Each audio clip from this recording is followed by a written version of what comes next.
Welcome to the Authority File. I'm Bill Mickey, your host and the editorial director at Choice. We're back with another series, and before we get started, I'm extremely excited to share that the Authority File is now an award-winning podcast.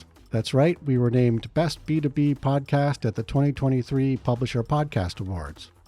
We'll link to it in the show notes for this episode, and you can also check it out at publisherpodcastawards.com. Many thanks to Media Voices, the producer of the event, for the recognition, and of course to the amazing team here at Choice. In this 4-part series, which is brought to you with support from Sage, I'll be speaking with 4 guests on what seems to be an ever-evolving goal: student success in higher education. We examine the scaffolding that supports it, including how that has changed over the years, the library's role in driving student success, how to partner up across the institution, and finally, we'll look ahead at how we might see the concept evolve even further. Joining me on the program are Ceceilia Parnther, Assistant Professor of Higher Education Leadership and Coordinator of Doctoral Programs at St. John's University, María Evelia Emerson, Student Success Librarian at University of Illinois at Urbana-Champaign, Amber Eakin, Instructional Librarian at Strayer University, and Andrew Boney, Executive Editor at Sage.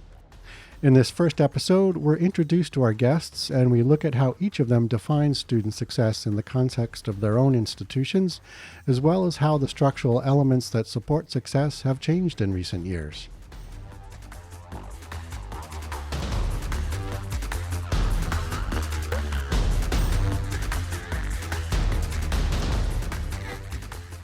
Okay, Cecilia, Maria, Amber, and Andrew, welcome to the program. We've got a big group here today, so why don't we get started by briefly, if you could, just introducing yourselves, where you currently work, your role, and or your current research focus. And Cecilia, why don't we start with you?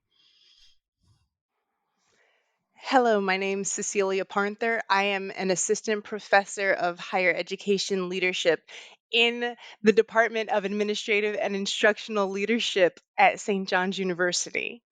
My research focus is on student success, particularly around issues of access, equity, and academic integrity.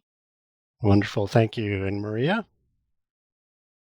Hi, I'm María Emerson. I'm a student success librarian at the University of Illinois Urbana-Champaign. My role is really working with different partners across campus and in the library to develop different services and support for students, both academically but also personally and professionally. And my research focus is on how libraries can increase sense of belonging in students, both in the library and outside of the library. Excellent. And Amber, over to you. Hi, I'm Amber Eakin, the Instructional Librarian with Strayer University. In this role, I lead our strategy for delivering library instruction to our students who are primarily non-traditional working adults. Most of our classes are online, so our delivery is entirely remote. Because of this, I also train my teammates on different concepts like engagement and cognitive load in this virtual space. Awesome. And then Andrew, over to you. Hi, everyone. My name is Andrew Boney, and I'm an executive editor on the library publishing team at Sage. I primarily oversee a team of editors who work on our Sage Skills resources called Student Success and Business Skills that teach students the skills they need to thrive in higher education and in their professional lives. And I also work on developing new library resources in business and management. Excellent. Thank you. So this is, we'll be talking about student success, obviously, throughout the program. And I'd like us to take some time to define what student success means today. What does that include, and how does one define it for, a particular student population at a particular institution? Because you all come from different institutional backgrounds. And I think you may implement, policy or initiatives in different ways to sort of draw out success for your students. And Amber, I'd like to start with you. I mean, what does student success mean for you and your institution? My institution focuses on helping our students complete their degrees and achieve economic mobility. Mm. The goal is for them to get the education, the degree, the certification that they need to change fields or to move up in their current industry. So we are thinking long term, why have they come to us? Why are they taking classes? And personally, I think it can be very individualized. Mm. What does that student want? What are they looking to get out of it? Is it a new skill? So there's the institutional goal. And then I think we also have our students who are all unique and have their own reasons for being here. Hmm. And then Maria? Yeah, for University of Illinois, we really focus on students obviously graduating and then retaining employment and also, learning how to make a difference in society. But similar to Amber, I really agree with I think the term or definition of success really is an individual definition. Mm. And that can change over a person's life too. So, what success meant for me when I was 18 is different now that I'm 34. And that's the same for our students. So I think instead of looking more of how to define success, as I look at the goals of the student, and each student's Mm. going to have different goals. So how can we help them complete those goals for themselves?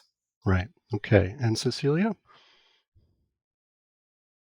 I would echo much of what has been shared by Amber and Maria at St. John's. And I think in Catholic education in general, I'd like to add on the inclusion of that of mission for the specific populations that we serve. Hmm. And so St. John's has a social justice mission that's rooted in the Vincentian tradition. And so, how are we helping those perhaps who come to us with what would be considered less, whether that's in social capital, whether that's socioeconomic status, and how do we offer an opportunity so that they can fully meet their individualized goals. Hmm. I would also add that student success in higher ed for me just as a value indicator is how do we create the conditions for a student to be successful where they exist in our space. If we have agreed to admit a student into our institution, then we agree that we're partners and that we're responsible for giving them the resources necessary to be successful because they met whatever requirements we initially established. And so for me, it is really looking at the steps and the scaffolding and the opportunity to Mm. allow them to understand, feel supported, and have the opportunity to fully engage in the process as full student participants. Okay, excellent. Thank you. And Andrew, how do I'm curious to see what your perspective on that is from a publisher's perspective. Yeah, certainly a different perspective because Mm. we're not working directly with students, but certainly partnering closely with faculty and librarians and administrators to provide the resources that we collectively think can boost student success, kind of regardless of the metric that you're using or using a diverse set of metrics. So in thinking about what we have published recently, kind of under the general umbrella of student success, I tend to think of it more as a set of skills that we are publishing materials to build. And so, if I were to narrow those down, I would look at helping students to better appreciate diverse perspectives and life experiences and feeling empowered to impact change. Similarly, and I think many on the call, if not everybody, would agree that helping students become critical and ethical consumers and producers of information is really critical, especially in light of major technological changes Mm. that we're seeing every day. And I don't think you can ignore that professional preparation element and helping students to recognize um, academic skills very clearly as professional skills and helping them to know how to use that to their advantage, Hmm. I think is really important. Great. I want to follow on an aspect that a couple of you have mentioned in defining student success, and that's the need for sort of this individualized attention. And curious how that is, as briefly as you can, because this is probably something we can dedicate an entire episode to. But how does one, you've got your sort of standardized approach to student success that probably kind of jives with the institution's definition of that. But then, as you said, looking at each student's situation and sort of helping them meet success from where they're coming from. How do you, what does that look like in execution? How do you take the time to dedicate sort of that individualized attention to students? Amber, I'll start with you. One strategy that I use in instruction is to demonstrate in the library using topics that the students are interested in. Hmm. Even within the same class, students might be researching different topics, so they might need different databases. And this gives me an opportunity to engage with them, to let them know I'm interested in what you need, Hmm. not what I have pre planned. So it um, gets them engaged and interested and interactive in these sessions. And it is a tangible experience that they can use when they're completing those assignments. And it has also worked out pretty well because sometimes when I am using their topics, I have trouble finding something. So I get to troubleshoot with them, which helps build that confidence in what to do if it Hmm. doesn't work. Okay, great. And Maria and Cecilia, anything you want to add? Yeah, I think part of it is helping students learn to not compare themselves to others. And that can be done, I think, by showing that there's lots of different ways to learn and that one's not necessarily better than the other. You had to figure out what works for you. And in Hmm. that way, I think students are also learning that they might have different goals than their friends or their family or even what others expect of them. And they have to learn to be comfortable with that. And I think that's just, it's really done by showing them a variety of different resources and services and paths that they can take. Mm-hmm. I would only offer that there's also an element of collaboration that is possible when you're able to demonstrate things based on what a student needs in that time. So with Amber's example, if we're able to see this through line of helping a student with a specific interest, then other students are more inclined to ask for that context Mm. specific help or to see the utility in something that allows them to learn a skill that gets them closer to their individual goal. Seeing the process, not taking things personally, and also having a lot of scaffolding and check-ins, because the things that I think should be easy for someone to get are not necessarily the things that are really resonating with them. And so sometimes just having that moment of, red light, yellow light, green light. Where are we feeling with this? Right. Perhaps I didn't do a great job Mm. explaining that. And, we dust ourselves off and we continue to engage in this process and making sure that everyone has what they need in real time. And if they don't, that we have a path to get them those resources, whether it's from another classmate or another resource on campus. Right, right. Cecilia, I'd like to stick with you for this next question because you've mentioned scaffolding a couple times now, and I'm curious to see how structural elements that lead to and support student success have changed in recent years. What are some of the external factors that are causing these changes, and how perhaps have incoming student skills changed? Absolutely. So, we'll throw the easy one out first, like tech, tech, tech. Yeah, So, the pandemic came and all of a sudden we're all online education experts, except we are not. yeah. And so there was this emergency remote learning thing that happened. And now when you have a chance to step back, there's the realization that what necessarily was happening in the face to face classes one should be refined, and two needs to be thought through in different ways for Hmm. an online environment. Because I think the result of this, whether or not folks have gone back to a brick and mortar campus or have chosen online education, um, is that we needed to look at the ways that we use tools and optimize them for, one, the ease of use for our students, and two, because they're highly robust systems that when we know how to use them well, we can use as a communication tool that our students can appreciate. So Hmm. there's communication with library, with staff, with other students, so that we can make the most of those things. I think another aspect is just in our enrollment patterns. Students are increasingly diverse, whether it is age, whether it is identity, demographic markers, and what have you.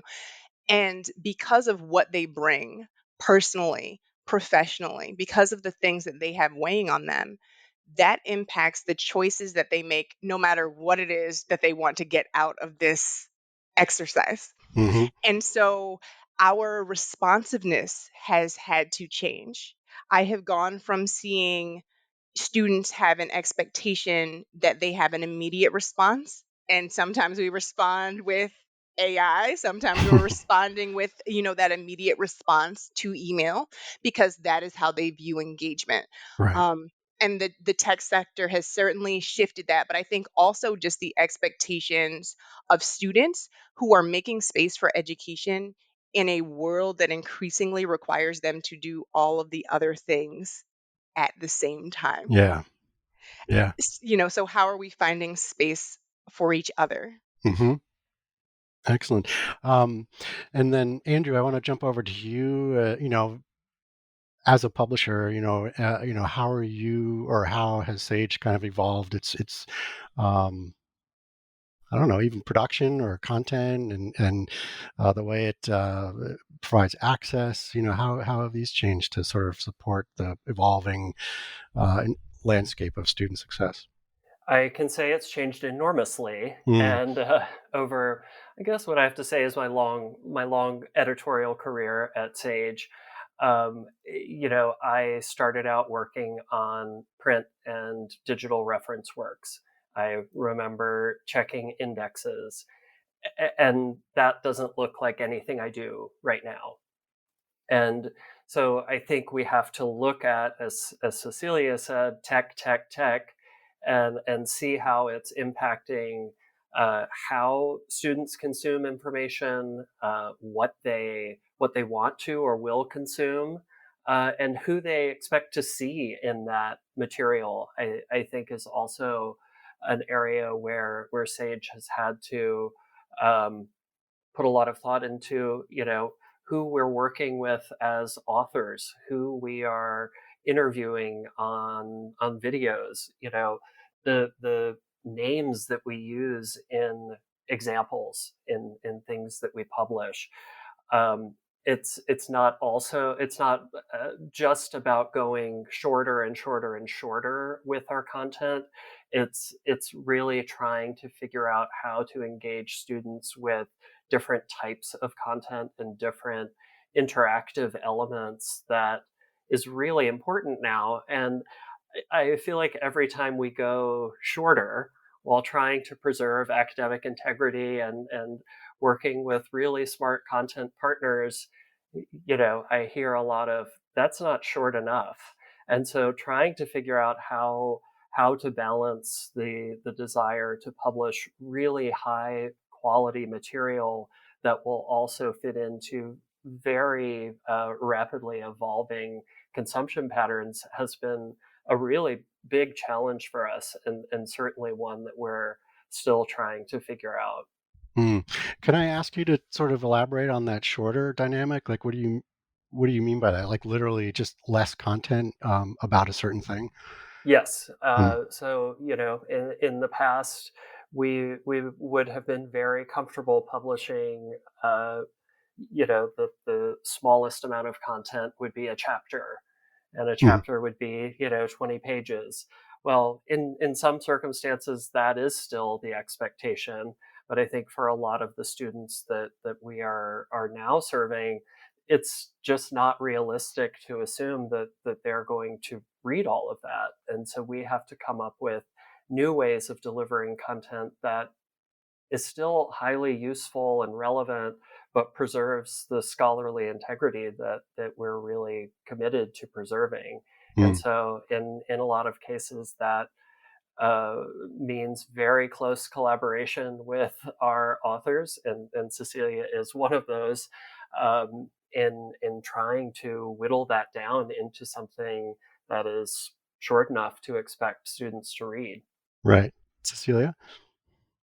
I was just going to echo that, having lived it during the pandemic and realizing that students were just not consuming the content that was available to them, even though we were using the apps, we were using the LMS, but the issue felt like time. And so, in one example, I created a podcast and had these 10-minute snippets. Now, the class it lasts 2 hours, and I fully am committed to making sure that the students are getting that content. I'm not suggesting that we're able to give you all of that information, but if I have your attention for 10 minutes of listening to those really important points that drive home the hopes for our learning outcomes, then that might help them to go into the LMS maybe in a more useful way, right? Because they have what I would consider at that point a high level outline that's still maintaining that integrity, that still keeps them engaged. Whereas, prior to that, they would just be looking at a screen or an article, and there's this pause that sets in, and they feel overwhelmed because they don't have the time. And so how are we, I think I would describe it as digestible. How are we Right. making these smaller digestible moments for them to feel engaged so that when they are able to fully commit, and that time might not look like what we expect it to, they don't feel so far removed from the learning process.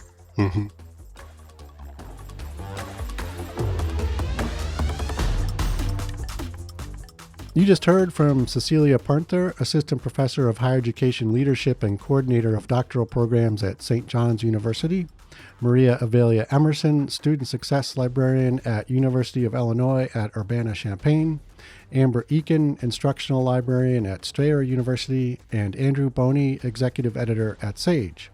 This series is brought to you with support from Sage.